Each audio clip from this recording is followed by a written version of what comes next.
아멘. 아멘. 할렐루야. 예수님께서 우리에게 부흥을 주셨습니다. 부흥은 예수님이 임재하신 것입니다. 예수님은 창조주이십니다. 예수님은 전능자이십니다. 예수님은 우리의 모든 필요를 공급해 주십니다. 오늘도 살아서 역사하시는 예수님이 함께할 때 우리에게 기쁨이 있고 즐거움이 있고, 예수님이 함께할 때 진정한 평안함이 있습니다. 예수님이 함께하면 형통합니다. 옆 사람에게 예수님이 형통케 하십니다. 예수님 안에서 잘 됩니다. 아멘.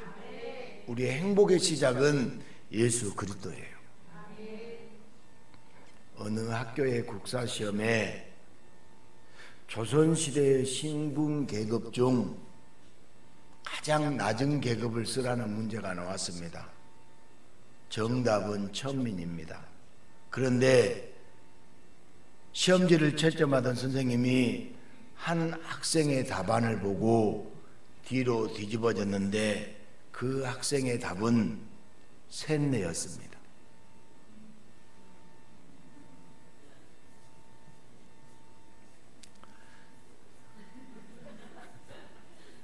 그냥 웃으세요. 웃으면 좋습니다. 그 학생의 답은 천민이 아니라 셋내 이렇게 썼습니다. 선생님이 야단을 쳤을까요? 아니면 격려를 해 주었을까요? 욕이나 안 했으면 다행일까요? 우리는 누군가에게 욕이나 험담을 매우 쉽게 합니다. 모자라니까, 잘못했으니까. 그러나 예수님은 늘 잘못하고 늘 모자란 우리에게 욕하거나 험담하지 않으시고 사랑한다고 하십니다. 예수님이 저와 여러분들을 사랑한다고 하십니다. 그리고 그 예수님 때문에 우리는 잘못하고 우리는 모자란데도 은혜 가운데 살아가고 있습니다. 오늘도 모자라고 잘못한 많이 하지만 그런 미련한 우리를 사랑하시는 예수님의 큰 은혜로 가득하시기를 축복하고 소망합니다.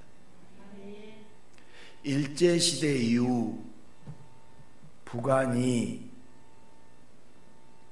김일성이 정권을 세운 후 김일성이 6.25 전쟁을 일으켰잖아요.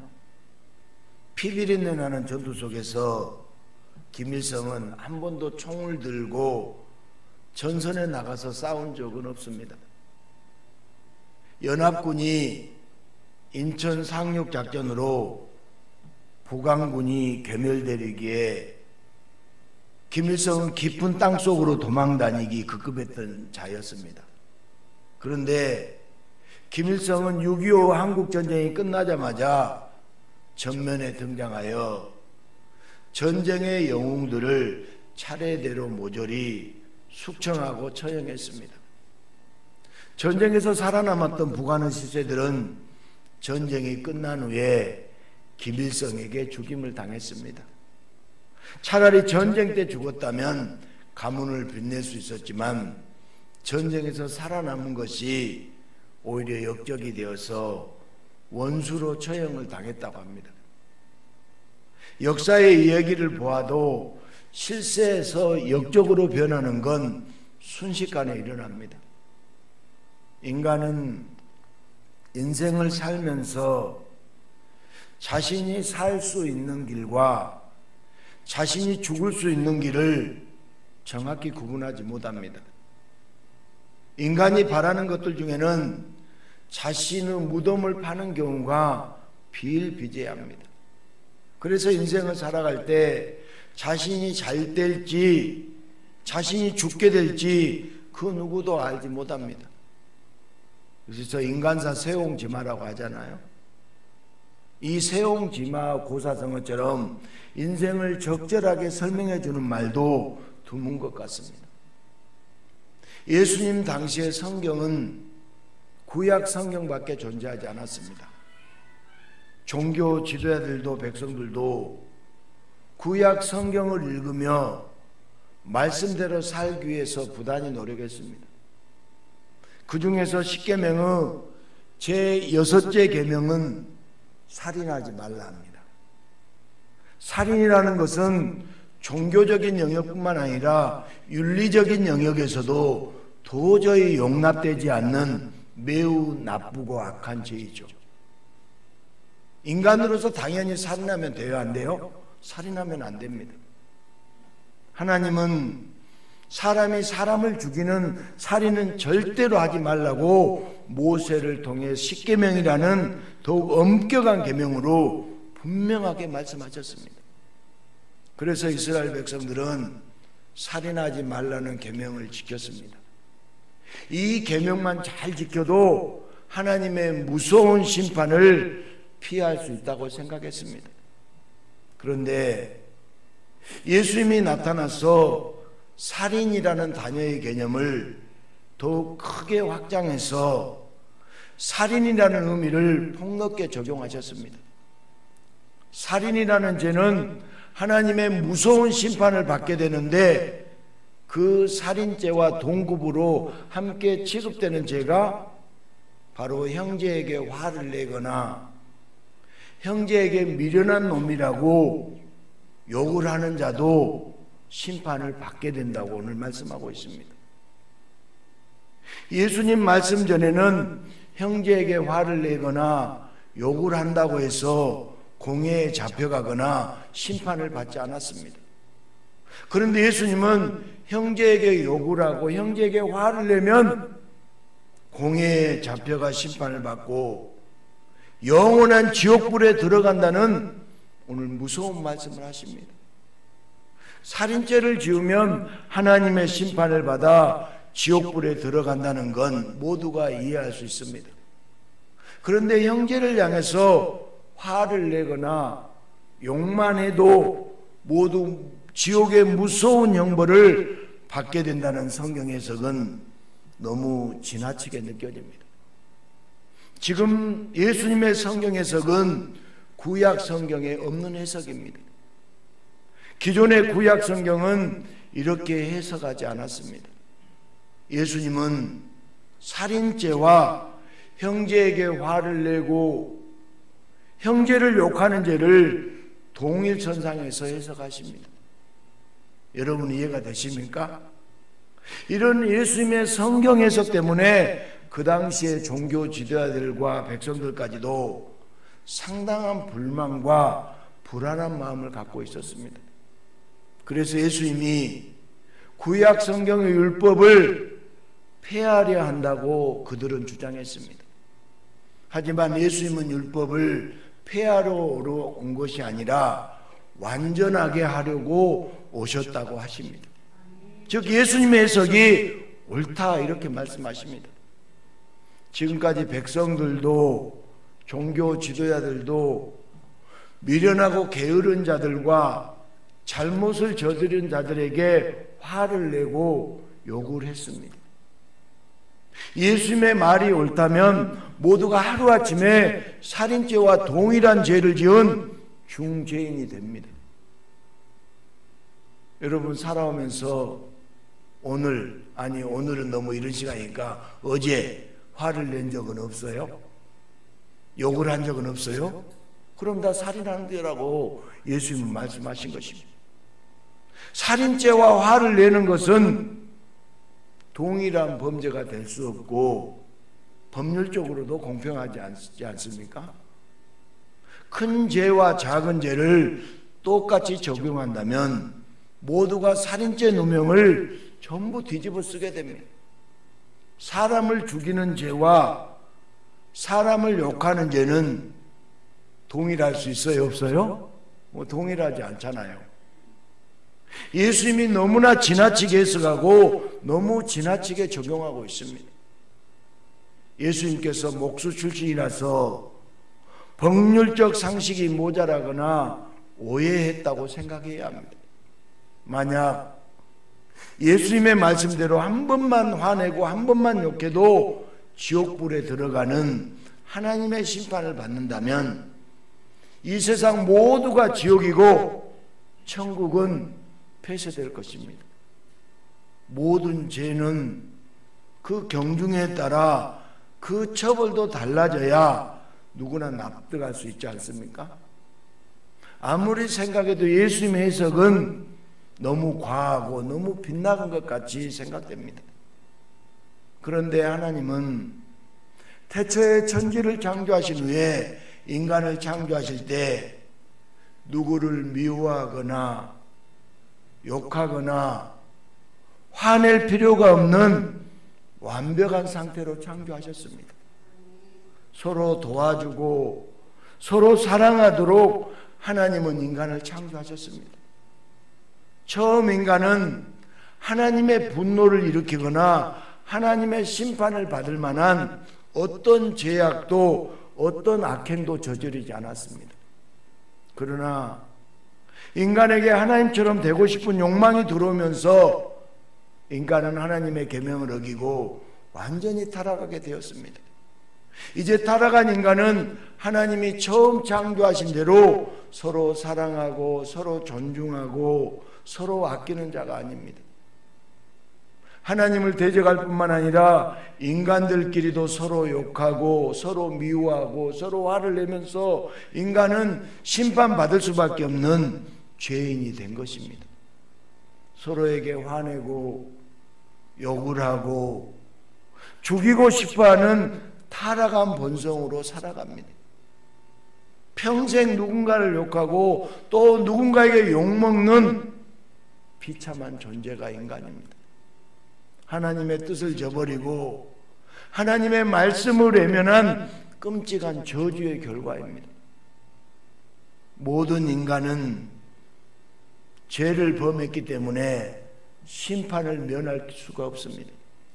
그래서 예수님은 죽어야 할 자들을 위해서 구원자로 이 땅에 우리에게 내려오셨습니다. 그러면 모두가 예수님께 나와서 심판을 피해야 하는데 정작 아무도 예수님께 선뜻 나오려고 하지 않았습니다. 당시의 종교 지도자들은 구약의 율법과 계명을 이미 지키고 있다고 생각했습니다. 살인하지 않았고 도둑질하지 않았고 거짓말하지 않았고 안식일을 잘 지켰고 11조도 잘 냈다고 모든 계명을 잘 지킨다고 그들은 자부했습니다. 그렇기 때문에 그들에게는 천국의 보증수표가 되는 율법과 계명 외에 구원자가 필요하지 않았습니다.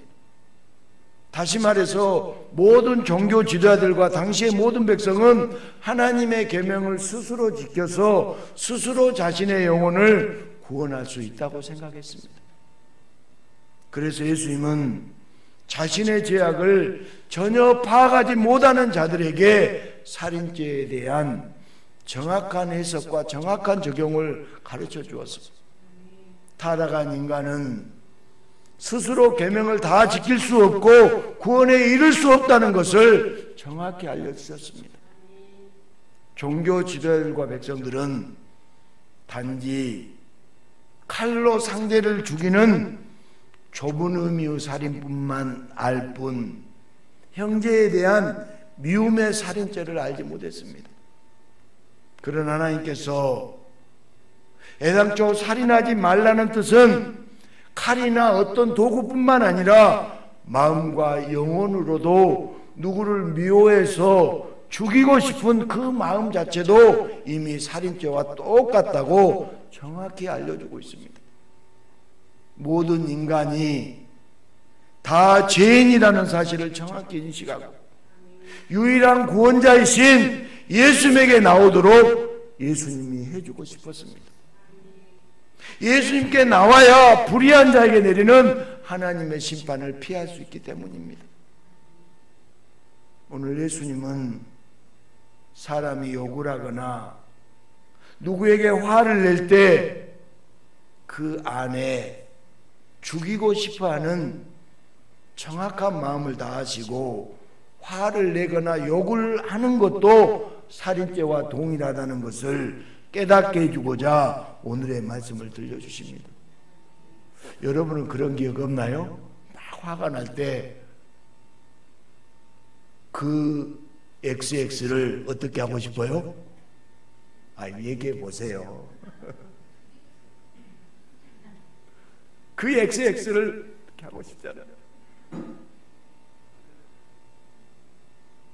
화를 내거나 욕을 하는 것도 오늘 살인죄와 동일하다는 것을 깨닫게 해주고자 오늘 말씀을 하신 거예요. 여러분은 안 그래요? 저는 그래요. 그런 적 없어요? 얘기 좀 해봐요. 있어요, 없어요? 있어요, 없어요? 화를 겉으로 표현을 하지만 있잖아요. 그 XX. 모든 인간에게 이런 살인죄가 적용된다면 오직 예수님 외에는 하나님의 심판을 면할 길을 그 어디에도 없습니다. 모든 죄인된 인간은 죄인들에게 내려지는 하나님의 심판을 피할 수 없다는 것입니다. 히브리서 9장 27절 볼까요? 한 번 죽은 것은 사람에게 정해진 것이요 그 후에는 심판이 있으리니. 아멘. 한 번 죽는 것은 사람에게 정해졌는데 죽는 것으로 끝난 것이 아니라 그 후에 뭐가 있다고요? 심판이 있다는 것입니다. 죽으면 끝나는 것이 아니라 인간이 죽은 그 다음에는 반드시 하나님의 무서운 심판이 기다리고 있습니다. 거기서 자신의 죄악이 무엇인지 정확히 깨닫고 영원한 지옥으로 들어가게 됩니다. 그러나 예수님께 나오면 무서운 지옥불의 심판을 면하고 피할 수 있습니다. 예수님께 나오면 피할 수 있습니다. 하나님과 동등하신 삼위의 한 분이신 예수님은 하나님의 진노를 막을 수 있는 유일한 구원자입니다. 예수님은 유일한 구원자이십니다. 오직 예수님만이 하나님의 무서운 심판을 피하게 해줄 수 있습니다. 죄인을 향한 하나님의 진노가 아무리 크고 아무리 무서워도 예수님이 그 죄인의 모든 죄를 다 용서해 주시고 없애 주시면 더 이상 하나님은 그 죄인에게 분노하지 않고 더 이상 지옥의 불에 영원히 가두지 않는다는 것입니다. 하나님과 예수님은 동등한 신적인 권세와 권위를 갖고 항상 서로의 뜻을 존중하기 때문에 예수님께 피하는 자에게 하나님은 더 이상 심판하지 않습니다. 이런 예수님의 역할은 어느 누구도 대신할 수 없습니다. 어떤 인간도 심판받을 죄를 조금도 면해줄 수 없습니다. 오직 예수 그리스도만이 모든 심판을 면해줄 수 있습니다. 그러나 모두를 살인죄로 만드는 예수님의 폭넓은 성경 해석은 특히 종교 지도자들에게 매우 심각한 반발을 불러왔습니다. 거룩한 종교 지도자들을 예수님이 정조준에서 모두 살인죄로 몰아간다고 매우 괘씸하게 생각했습니다. 율법도 지키지 않는 예수님이 율법과 선지자들의 모든 구약 성경을 부정한다고 악한 소문을 퍼뜨렸습니다. 화내고 욕하는 것이 살인죄와 동일하다는 예수님의 해석은 율법에 없다고 소리를 높이며 예수님의 율법 적용은 지나친 자기중심적이며 종교 지도자들과 모든 백성들을 살인죄로 누명씌우기 위한 치사한 방법이라고 예수님을 향한 비방과 욕을 쉬지 않았습니다. 예수님은 하나님의 심판을 피하는 구원의 방법을 알려주셨지만 종교 지도자들도 그리고 백성들도 자신들이 알고 있는 짧은 성경 지식과 예수님의 말씀이 맞지 않으면 예수님은 잘못되었다고 몰아붙이면서 예수님에게 손가락질했습니다.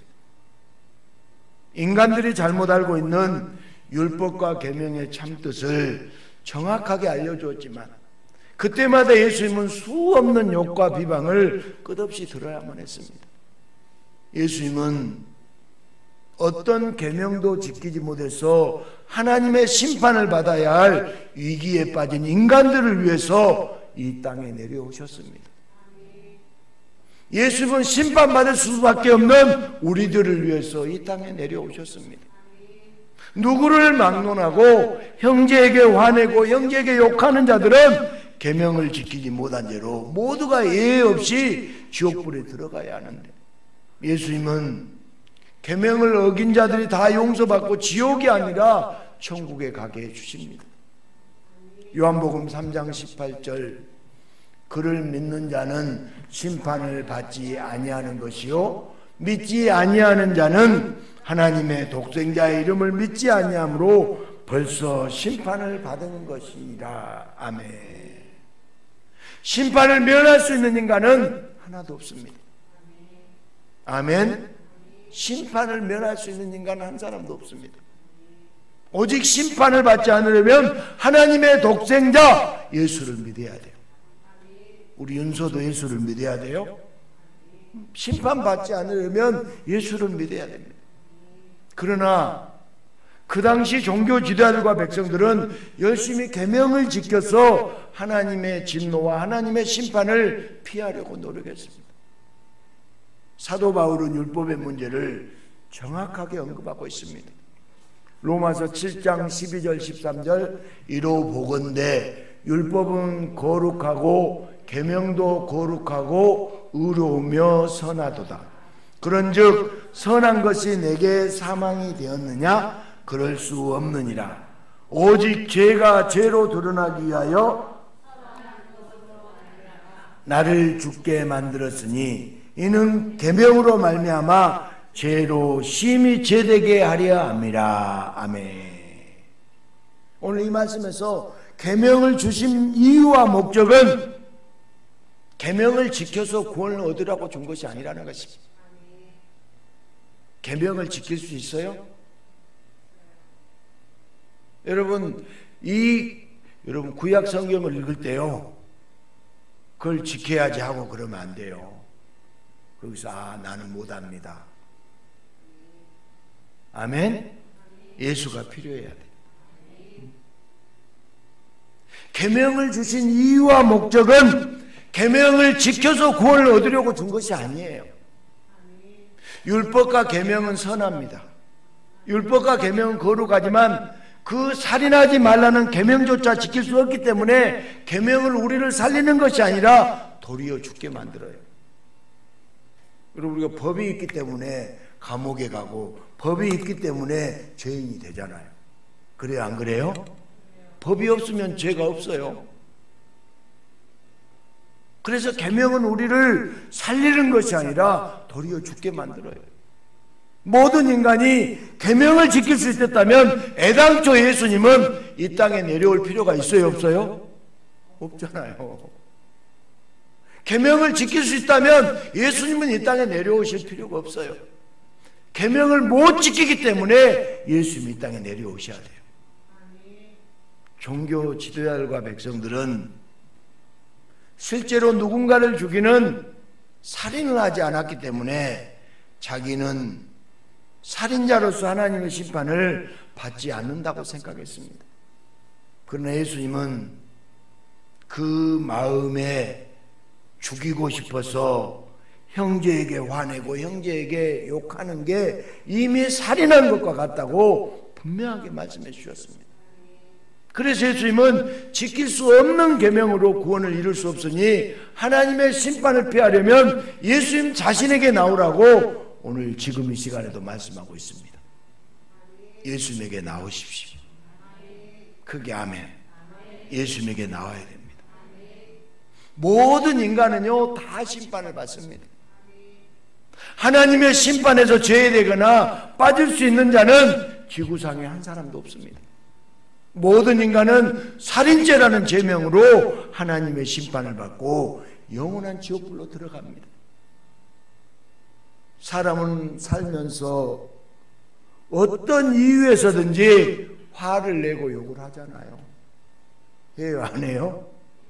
다 화를 내고 욕을 합니다. 이것을 평생 동안 단 한 번이라도 저질렀다면 살인죄로 심판받게 된다고 예수님 말씀하고 있습니다. 많은 사람이 실제로 누군가를 죽이지 않았기 때문에 자신은 하나님의 심판을 절대로 받지 않는다고 확신하며 인생을 살아갑니다. 그런데 예수님께서 오셔서 미련한 모든 인간에게 하나님의 심판의 범위와 적용을 정확하게 알려주셨습니다. 누군가를 죽이는 행위뿐만 아니라 화를 내고 욕을 하는 것까지도 영혼과 마음의 살인으로 하나님의 심판을 받게 된다고 정확하게 알려주십니다.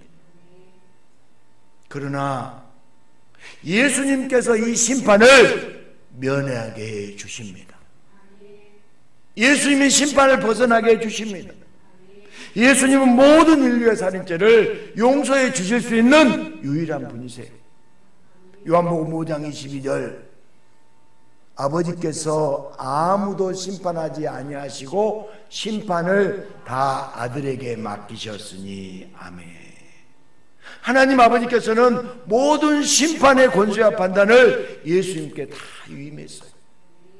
그래서 예수님께 오는 자는 심판을 받지 않고 살인죄를 용서받아 영원한 천국에 들어갑니다. 살인을 저지르지 않았다고 계명을 잘 지켰으니 하나님의 심판을 피하고 천국에 들어간다고 헛된 꿈에 부풀었을 때 하나님 아버지는 그런 미련한 인간들을 보시며 자신의 죄도 모르고 죽어서 심판을 받아 지옥불에 들어가는 모든 불쌍한 인간들을 살려주고 싶었습니다. 그래서 살인죄를 잘못 적용해서 자신은 살인하지 않았다고 안심하는 미련한 인간들에게 예수님을 보내주셨습니다. 예수님을 보내주셔서 모든 인간이 살인죄에 전부 빠져있다는 것을 정확하게 깨닫게 해주셨습니다. 살인죄는 특정한 나쁜 사람이 아니라 모든 인간이 다 짓는 죄악이라는 것을 예수님을 통해서 율법과 계명을 정확하게 적용하여 깨닫게 해주셨습니다. 만약 그렇지 않으면 모든 인간들은 살인죄를 깨닫지 못하고 지옥불에 들어가게 됩니다. 그러나 자비가 한량없으시고 은혜의 하나님 아버지께서 모두가 살인자라는 것을 깨달아 알게 하시고 그 살인죄에서 심판을 면하고 구원을 얻도록 예수님을 보내주셨습니다. 예수를 믿고 그 앞에 나오면 계명을 지키지 못해도 심판을 받지 않고 구원해 주시는 놀라운 역사를 예비해 주셨습니다. 이 하나님 아버지의 크신 은혜와 사랑은 영원히 찬양받아 마땅합니다. 제자들도 백성들도 자신들은 살인죄와 거리가 멀다고 생각했습니다. 적어도 살인은 하지 않았다고 자부하며 살아왔습니다. 그런데 예수님을 통해서 살인죄의 정의와 개념을 새롭게 들었을 때 매우 큰 충격을 받았고 자신들이 살인자라는 말에 실망하고 괴로워서 부정하고 싶었습니다. 그러나 자신들이 살인자라고 고백하면 지옥불에 들어가지 않고 오히려 예수님의 은혜로 천국에 들어간다는 말씀에 놀라운 은혜를 받았습니다. 어떤 죄를 지었는지 스스로 알지도 못하고 심판을 받을 뻔했는데 살인범이었다는 사실을 예수님이 깨닫게 해주시고 심판까지 면하게 해주실 때 제자들에게 예수님은 없애서는 안 될 분이 되었습니다. 여러분, 우리가 살아갈 때요 늘 피해의식 속에 살아가요. 나는 피해자다. 그런데 여러분 한번 생각해 보십시오. 우리 모두는 가해자예요. 따라서 나는 가해자입니다. 나는 살인자입니다. 여러분 인생을 살아갈 때 예수가 없는 사람은 늘 자기가 피해자라고 생각해요. 내가 가해자라고 생각할 때 미안한 마음이 들고 예수가 필요하고 내가 피해자라고 생각하면 어때요? 그 XX 반드시 손봐야 되고 그렇잖아요. 여러분 하루라도 아니 내 인생이 행복하고 편하게 살려면 내가 가해자입니다. 아멘? 따라서 제가 가해자입니다. 제가 살인자입니다. 여러분 피해자라고 살면요 늘 힘들어요. 내가 누구 때문에 피해를 입었고 누구 때문에 어려움을 당했고, 그러나 내가 가해자라고 생각하면요 다 예수님 앞에 무릎 꿇을 수밖에 없고 예수로 충만해지고는 행복한 삶을 살 수 있게 되는 줄 믿습니다. 내가 가해자고 내가 살인자에게 예수가 필요하잖아요. 다시 한번 내가 가해자입니다. 내가 살인자입니다. 아멘. 그렇기 때문에 예수가 필요하고 예수의 도움이 필요한 것입니다.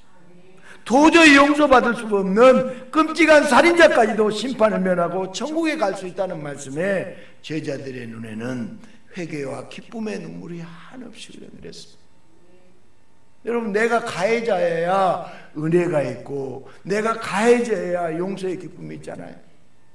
내가 피해자면 늘 힘들어요.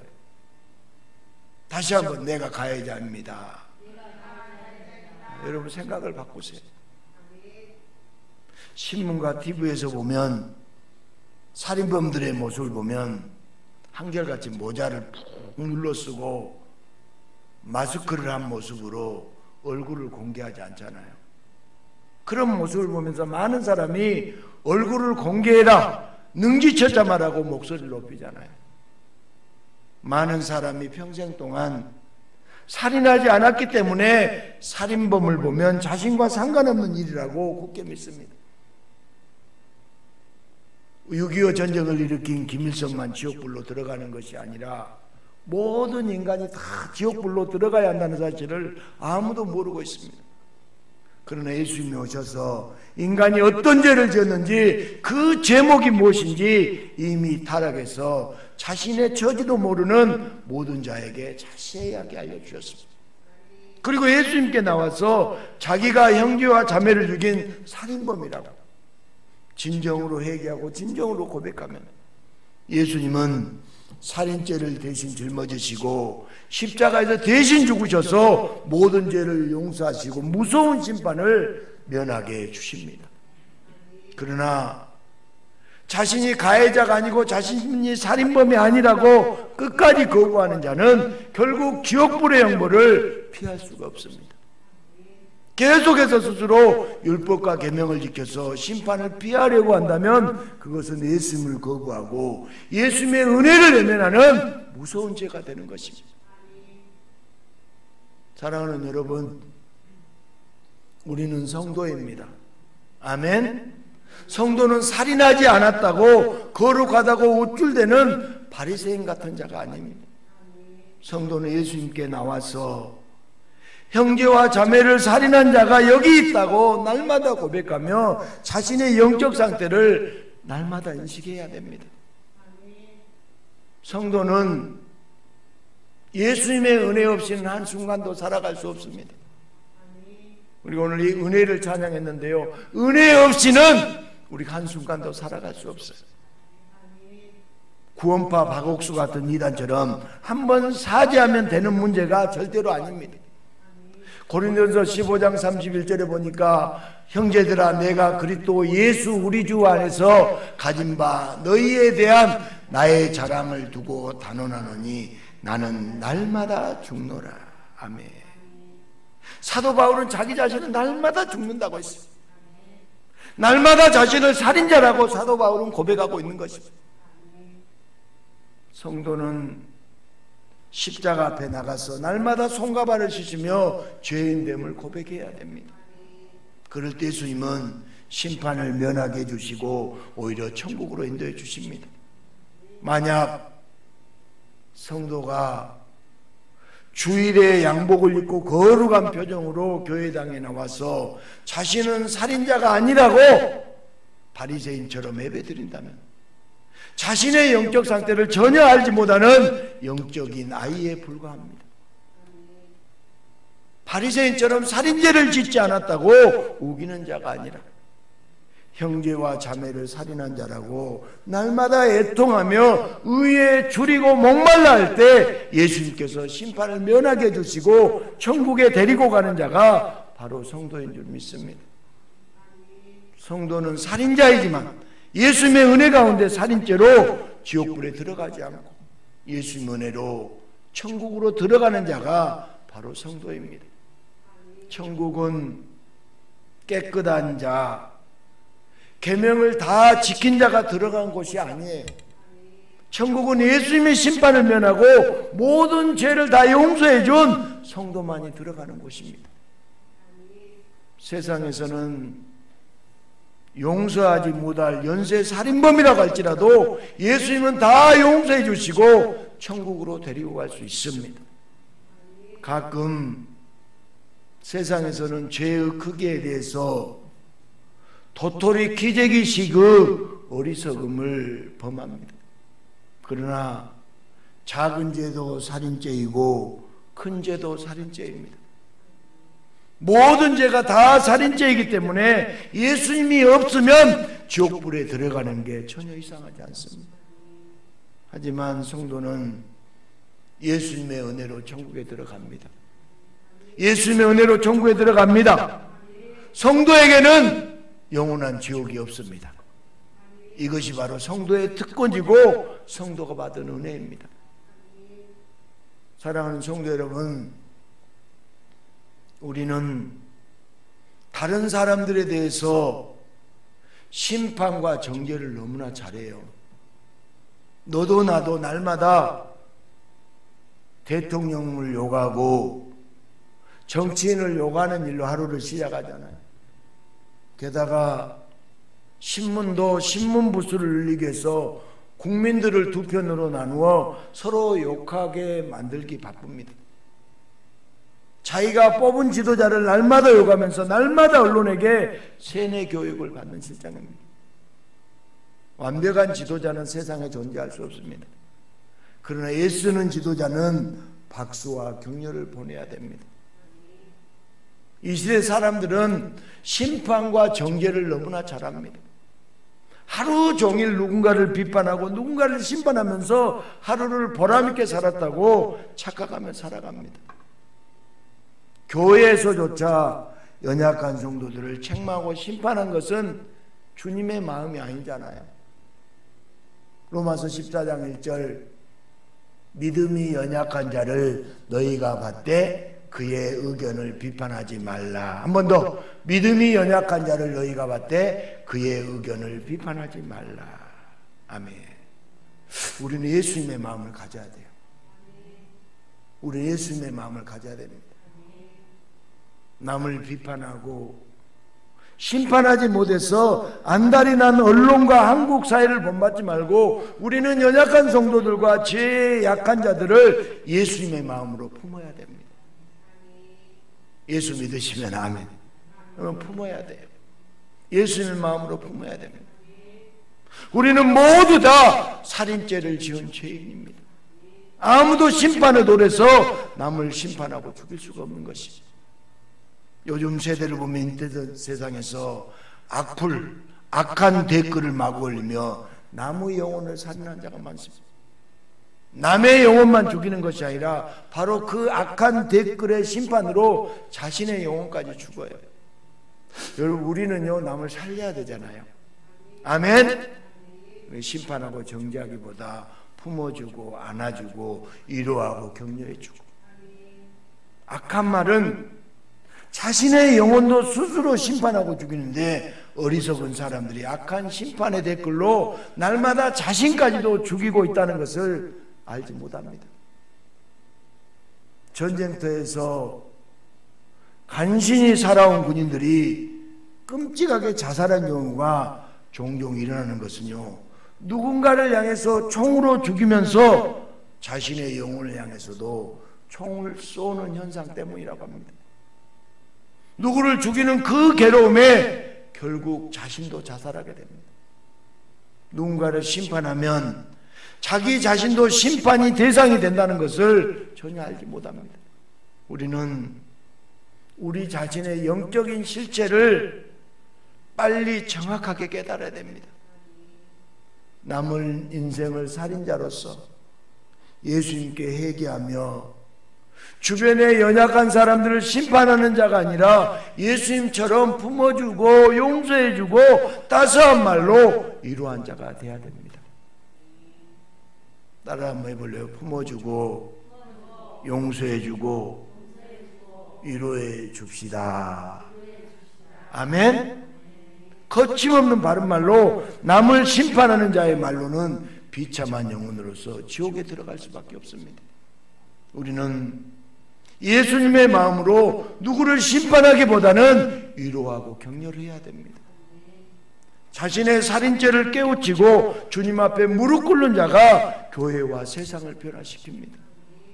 우리의 입술과 우리의 눈빛이 날마다 예수님을 닮아가며 주변의 많은 사람을 일으켜 세우고 힘주고 건면할 수 있는 예수님의 사람이 되어야 됩니다.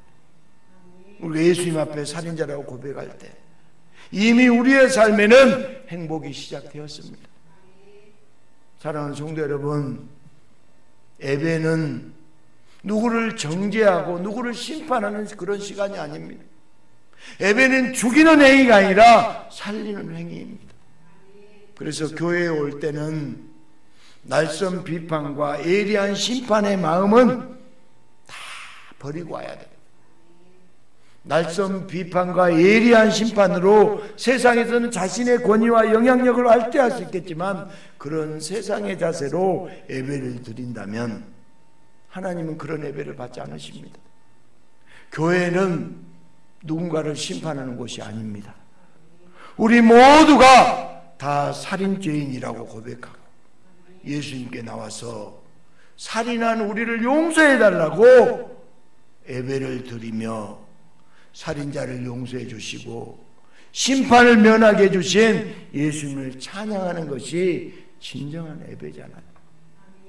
예배 전에는 세상에서 살던 버릇 때문에 누군가를 비판하고 누군가를 정죄하려는 추악한 마음이 있다가도 예배를 통해서 내가 살인자라는 사실 앞에 예수님께 진심으로 무릎 꿇고 회개하고 돌이키며 예수님을 닮아가는 것이 바로 예배입니다. 만약 예배가 끝났는데도 여전히 비판하고 여전히 책망한다면 예배를 잘못 드린 것입니다. 예배는 영혼을 죽이는 시간이 아니라 예배는 영혼을 살리는 시간이 됩니다. 오늘 이 예배가 끝날 때 여러분의 영혼이 살아나야 돼요. 여러분의 영혼이 춤을 춰야 됩니다. 결국 자신이 살인자라고 진심으로 고백하지 않으면 가정이나 직장, 교회 어디서든지 계속 누군가를 심판하는 세상의 나쁜 버릇을 전혀 버리지 못합니다. 오늘 여러분들이 꼭 기억해야 될 것은 내가 가해자다. 내가 가해자다. 크게 아멘 해야 되는 거예요. 내가 가해자면 누구를 심판하고 누구를 정죄하겠습니까? 예배 시간에 자신이 살인자라고 진심으로 고백하면 예수님의 은혜로 세상이 알지도 못하고 세상이 줄 수도 없는 평안함을 맛보게 됩니다. 이런 은혜가 사람들의 얼굴을 환하게 빛나게 해줍니다. 아무리 비싼 성형수술도 사람의 얼굴을 영원히 빛나게 해줄 수는 없습니다. 그러나 예수님의 은혜는 영원히 사람을 빛나게 해줍니다. 예배는 이런 은혜와 기쁨이 넘쳐나야 합니다.